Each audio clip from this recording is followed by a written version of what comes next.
Hi guys, welcome back to my channel ulit. So Tagalog content tayo ngayon guys ha. Tulungan muna natin yung mga kapwa natin. Ang topic natin ngayon guys, tuturuan ko kayo mag-build guys, no. So hindi lang kayo nagbe-base sa power level. Yung syempre pag nakita mo na mataas power level mo, feeling mo ang lakas mo na, no, kasi mataas power level mo yun, no? Pero hindi mo pala alam, may mali ka pala sa build mo. So itong video na to, tuturuan kita para malaman mo kung ano yung build na yun, okay?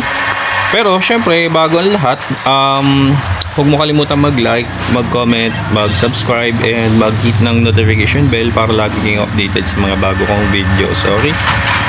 So kung makikita nyo naman, itong YouTube channel ko, lahat ng games ko dyan, puro MMORPG, free to play, lahat yan, guides and tutorial lang talaga. Puro guides and tutorial lang talaga. So madalang lang ako mag-post ng mga video na nonsense. Halimbawa yung mga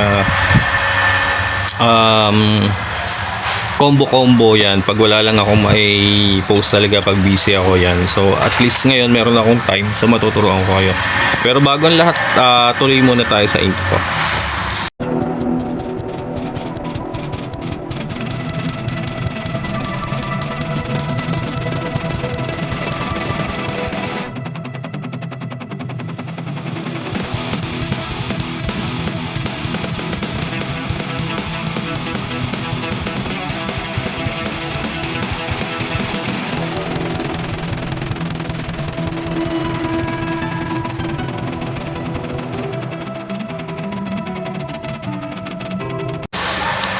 Hey guys, so ayun, we're back again. So okay, proceed na tayo dun sa topic natin, no. So ang topic natin ngayon is character stats or character build. Okay. So sa previous video ko guys, ang tinukoy ko doon is yung wheel. Okay, yung wheel. So panoorin nyo na lang kung paano mag-build ng wheel. Kasi itong ituturo ko naman sa inyo ngayon, like I said nung last or previous video ko, is yung memory naman ang ituturo ko sa inyo, no? So kung mapapansin nyo, basically sa ganitong rank, dapat ang power level natin is nasa 4K na, no? Pero kung makikita nyo, yung Genos ko is nasa 3K pa lang. Okay, so bakit 3K pa lang, no? So as usual, syempre as MMORPG gaming, pagga-grind, hindi tayo ganun kaswerte. Pero pag swerte tayo, talagang swerte, no? So sobra-sobra na pala yung victory rush ko, hindi ko napansin. So ayusin ko pa lang. Nag-aayos ako since ngayon nag-aayos ako ng ng build ko. Tuturuan ko na rin kayo, isasabay ko na rin kayo sa pag-aayos ng build, no guys? So ganito lang guys, no? Punta kayo ng unang-una sa taas dito sa pang-apat, makikita nyo yung character. Tapos pindutin nyo yung memory and wheel. Yung wheel hindi ko na i-discuss kasi na-discuss ko na yun sa previous video. Dito tayo sa memory. So unang-una, papakita ko muna sa inyo ito, yung katabi ng stats. Yan. Merong 4 types of characters, no? So merong moral red, merong overpower purple, yan yung mga color nila, category, and then merong technique green, and then of course merong assault blue. Okay, so umpisahan natin sa moral red. Hanap tayo ng moral red. Okay, so let's say for example, eto si Moomin Rider is a moral red character, no? So paano mag-build ng memory sa kanya? Okay, sa first chip, ngayon kung mapapansin nyo, meron 3 or 4 na stats na nakalagay sa first chip, no? Merong attack na 200, merong composure reduction, merong assault attack, merong steadfast. So meron ba kayong napansin? So dito mapapansin nyo na agad, no? So ito, merong assault attack. Di ba kagaya ng sinabi ko sa first step kanina, may character na assault. Ayan, no? May moral, may overpower, may technique, at saka may assault. So merong assault attack. So ibig sabihin yung assault attack na to hindi magfi-fit sa kanya kasi moral siya na character, no? So ang assault attack na yan magfi-fit dito sa character na to kasi ito is assault, no? So halimbawa, tingnan natin yung stats nito pangalan nito ni Lightning Max. Yan, Lightning Max, no? Ayan yung stats niya, no? Ni Lightning Max. Ngayon, tatanggalin natin tong Assault. Remove natin. Tapos ilalagay natin kay Lightning Max, no? Ito yung stats niya before. Yan. So, hanapin natin yung tinanggal natin na Assault. Ito ba yon? Technical yan.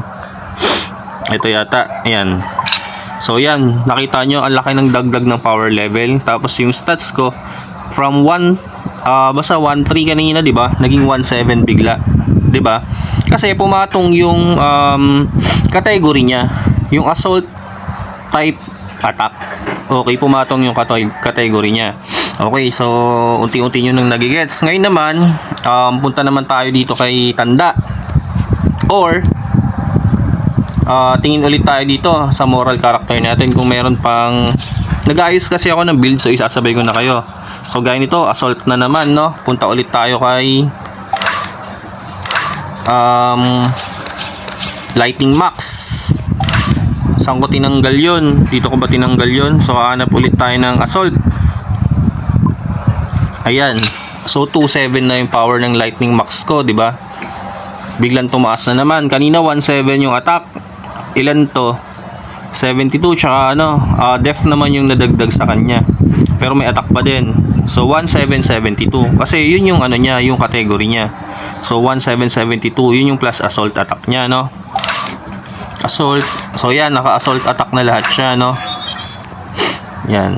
Tapos pag magre-reforge ka, tsaka ako na ituturo sa inyo yan pagka medyo mid-game na. Ayan. So assault attack na lahat siya, no? So okay na si Lightning Max natin, no? Ngayon naman, dito naman tayo kay Tanda, which is Technic Green. So ang naman niya is technical attack, no? So click natin yung first chip. Ayan, technical attack. So okay yan. Technical attack, okay yan. HP, tingin tayo kung meron technical attack. No, hanap tayo na may technical attack. Yan, moral attack. Kaso wala akong main character na moral attack. Tingin tayo kung meron naka-technical attack dito. Sa mga, ito, naka-technical attack. So, sa swap natin, no? Papakita ko sa inyo. Ang stats ng attack niya is 2079. Ngayon, kukunin natin yung naka-technical dito. Saan na ba yun? Ito, yan, kukunin natin. Yan, swap natin. Okay, bumaba yung power ko, pero tumaas yung attack ko. Naging 2,130 na, no? Kasi gamit niya na yung technical attack yan. Technical, HP, so hanap ulit tayo ng naka-technical. Siyempre, i-fit natin, ito, naka-technical to, yan, kukunin natin yan. So, bumaba na naman yung power ko, pero naging 2.4 na yung attack ko, di ba? Kasi, mababa lang yung natin, mababa lang yung chip natin. Much better, mas mataas na chip, of course, much better. Technical. So, wala nang technical. Pwede nating palitan to ng mas mataas na na chip para medyo kumunat pa rin siya. Pero mahapdi na yan kasi naka-technical build na yan, no? So kay Genos na tayo, overpower build na tayo. So first, naka-overpower ba to? Next, naka-overpower, baka may level 7 na overpower.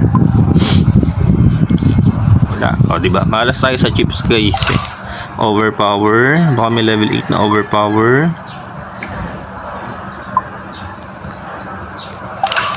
Overpower. Okay, wala.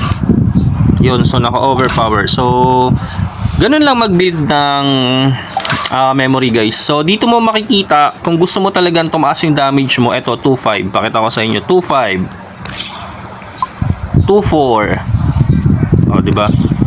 Ito naman is 1.7. Ito naman is ito hindi ko pa naaayos si Saitama. Makita nyo wala pang laman yung mga chips niya, no?